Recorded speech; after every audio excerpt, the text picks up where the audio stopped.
Les 6 erreurs commises par Blanchetou Nancy qu'elle n'aurait pas dû commettre. Et la sixième, vous allez voir, est la plus fatidique. C'est celle-là qui la tient. Je me suis toujours dit, en moi-même, que je viens dans sa vie pour l'aider à accomplir la mission de Christ. Moi, je n'ai pas de grands rêves comme d'autres femmes.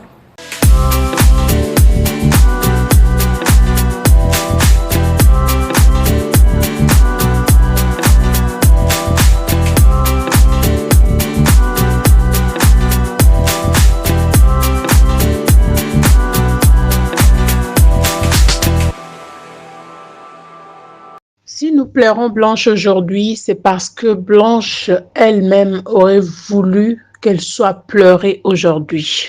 On va expliquer certaines choses, certains détails, pourquoi je dis ça, parce que voilà, il y a beaucoup de femmes aujourd'hui qui souffrent dans des mariages, qui ne veulent même pas dénoncer ou sortir parce que voilà, et l'honneur, je gardais l'honneur de mon mari, et je gardais mon honneur et je suis déjà mariée, je peux pas sortir de là, machin, tout ça là. Sachez que on ne vit qu'une seule fois. On ne vit qu'une seule fois. Alors, si tu ne connais pas l'importance de ta vie, voulais-je dire, personne ne le reconnaîtra. Bonjour à tout le monde et bonsoir, ça dépend de l'heure à laquelle vous allez recevoir cette vidéo et bienvenue sur Efata Télévision. Que Dieu vous bénisse d'être là. Merci beaucoup, je tiens à vous remercier et être reconnaissante pour vos abonnements, vos likes, vos messages, vos commentaires que vous nous laissez, même les appels que vous appelez pour nous féliciter. Ça nous fait énormément plaisir. Continuer comme ça et je vais aussi demander à ceux-là qui ont leur spot publicitaire de ne pas hésiter, n'est-ce pas, de nous contacter. On va parler, on va discuter sur les sujets. Nous allons parler aujourd'hui des erreurs que Blanche aurait commises. Il y a une personne qui va vraiment expliquer certaines choses, mais je voulais parler de ce sujet depuis longtemps. Après même, j'attendais un bon moment pour en parler, mais je reviendrai encore avec une autre vidéo, n'est-ce pas, pour parler des erreurs de Blanche et les erreurs de beaucoup de femmes que nous commettons en vivant avec les hommes ou en étant vivantes. Les erreurs que nous commettons. Blanche a souffert dans son mariage. Le problème qu'il y avait avec Blanche, c'est qu'elle s'était donné corps, âme, esprit pour servir son homme, si je peux bien dire. Accompagner sa vision, oui, mais le servir également. Voilà pourquoi Blanche avait reçu la somme de 100 quelques mille de dollars et il a préféré prendre cet argent donné à son mari pour investir dans l'église, chose qui n'est pas mauvaise, mais elle ne savait pas avec qui elle vivait. L'homme lui-même a dit qu'il avait l'amour qu'on donne, vous savez, l'amour qu'on donne à un poulet, c'est l'amour qu'il avait pour Blanche. Donc, Blanche pensait qu'elle était à côté d'un bon homme, d'un homme bien, mais malheureusement, elle ne faisait que jouer le rôle d'un poulet, ok? Donc, on te montre qu'on t'aime, mais après, on va te manger. Donc, tu es là, tu fais tout ce que tu as à faire et puis on va te manger. Donc, c'est un peu comme ça. Et moi, je vous laisse d'abord suivre quelques conseils là et puis on va revenir justement pour donner quelques conseils. Les 6 erreurs commises par Blanchetou Nancy qu'elle n'aurait pas dû commettre. Et la sixième, vous allez voir, est la plus fatidique. C'est celle-là qui la tient. Je me suis toujours dit, en moi-même, que je viens dans sa vie pour l'aider à accomplir la mission de Christ. Première erreur, on ne se mit pas avec un homme pour servir sa cause. Grave erreur. Quand quelqu'un vous dit, moi je sers Christ, finalement la dame répond, je suis là pour t'aider. À quel moment vas-tu te rendre compte qu'il ne sert pas réellement Christ? Et quand tu vas t'en rendre compte, comment vas-tu réagir? S'il vous plaît, on ne pousse pas un homme pour servir sa cause. Parfois on croit servir Dieu, en réalité on est en train de servir un autre maître. faites attention. Deuxième erreur, saviez-vous que Blanche avait revu ses exigences matrimoniales à la baisse, c'est-à-dire elle explique dans un audio qu'elle n'a jamais connu de toute sa jeunesse un homme aussi pauvre que Marcelo. Ce qui revient à dire que je ne sais pas qu'est-ce qui s'est passé dans sa vie. Elle a fait une chute vertigineuse dans ses prétentions matrimoniales. Là, comme par hasard, elle sort avec un mec qui n'est pas de son niveau. Il faut le dire. Lorsque Marcelo rencontre Blanche, il n'a ni beauté, ni carrure, ni argent, ni...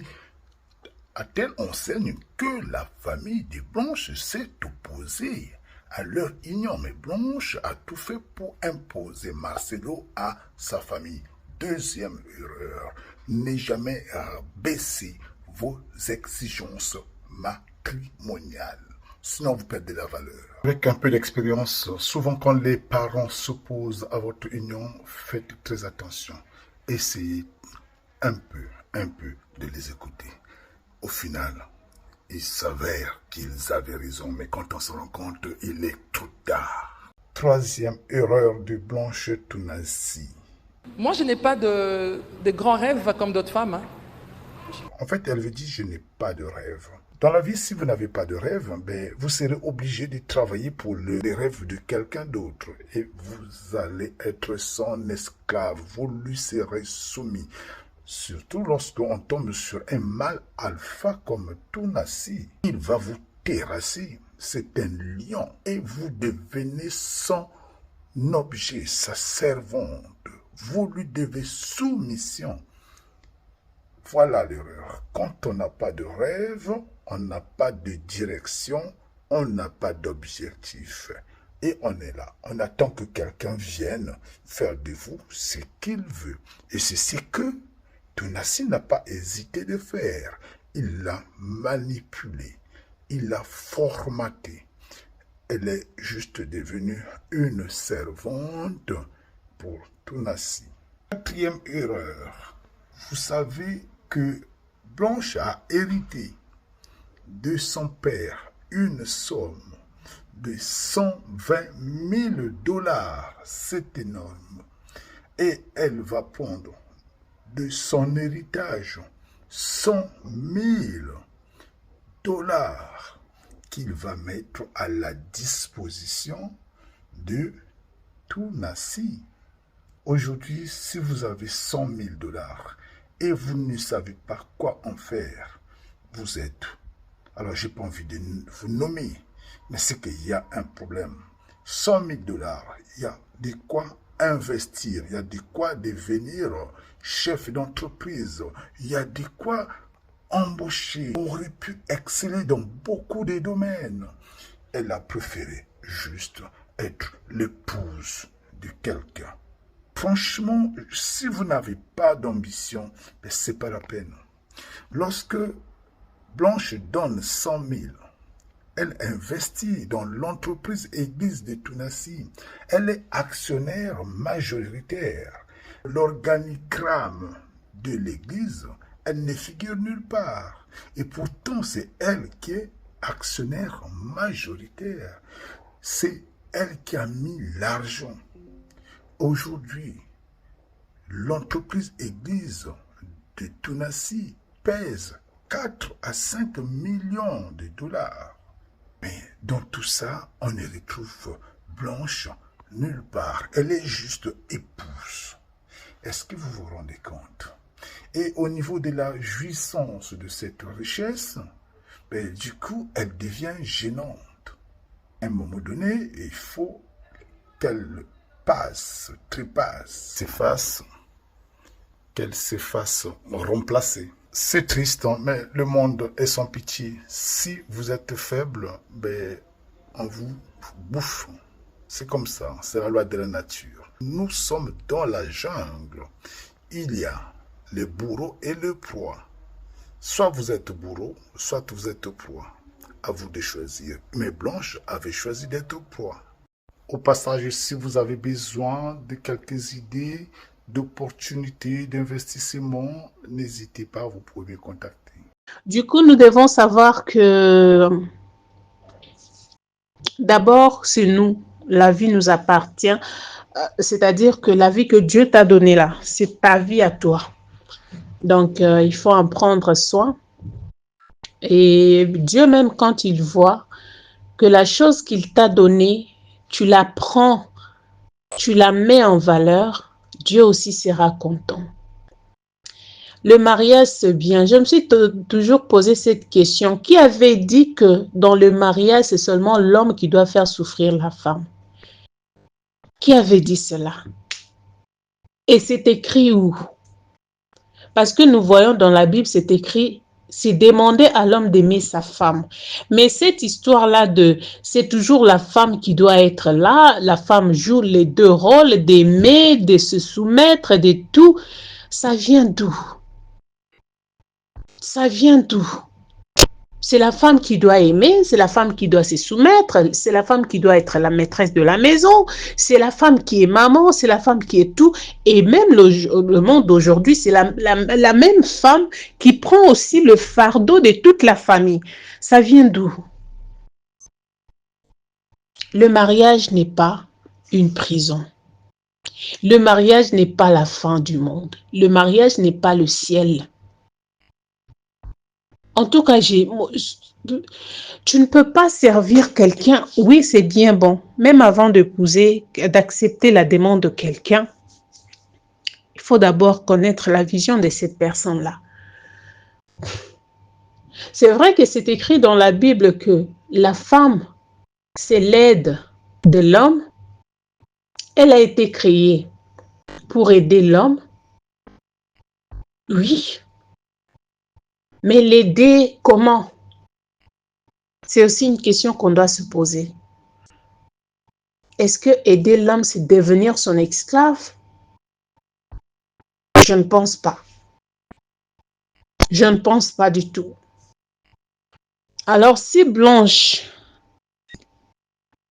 était sage, elle n'allait pas se retrouver dans cette situation. Elle aurait dû prendre l'argent et puis quitter même le Congo, aller vivre ailleurs. Je sais que les gens mal intentionnés comme Marcelo allaient toujours tout faire pour la faire éliminer. Mais il fallait dénoncer ces choses. Comme ça, si Blanche aussi dénonçait Marcelo, Marcelo allait avoir peur. Dans quel sens? Il allait savoir que si je fais ça à Blanche, comme elle m'a déjà dénoncé, donc tout le monde va penser que c'est moi. Mais comme elle avait gardé silence, elle était restée dans la maison là. C'est comme ça qu'elle n'est plus aujourd'hui. Les femmes, le mariage n'est pas la fin du monde. Je préfère encore vivre sans homme que de vivre avec quelqu'un qui ne m'aime pas, qui ne me considère même pas, qui ne me donne même pas de la valeur. Ce n'est pas la peine, ça ne vaut pas la peine, pas du tout. Alors je pense que ces conseils sont tombés dans les oreilles de gens sages et ne le prenez pas mal. Je pense que s'il y a à apprendre, prenez ce qui est bien et abandonnez ce qui n'est pas bien. Merci, c'est tout ce que j'avais pour aujourd'hui. Je vous reviens pour parler d'autres choses. Sans plus tarder, je vous laisse. Que Dieu vous bénisse et à la prochaine.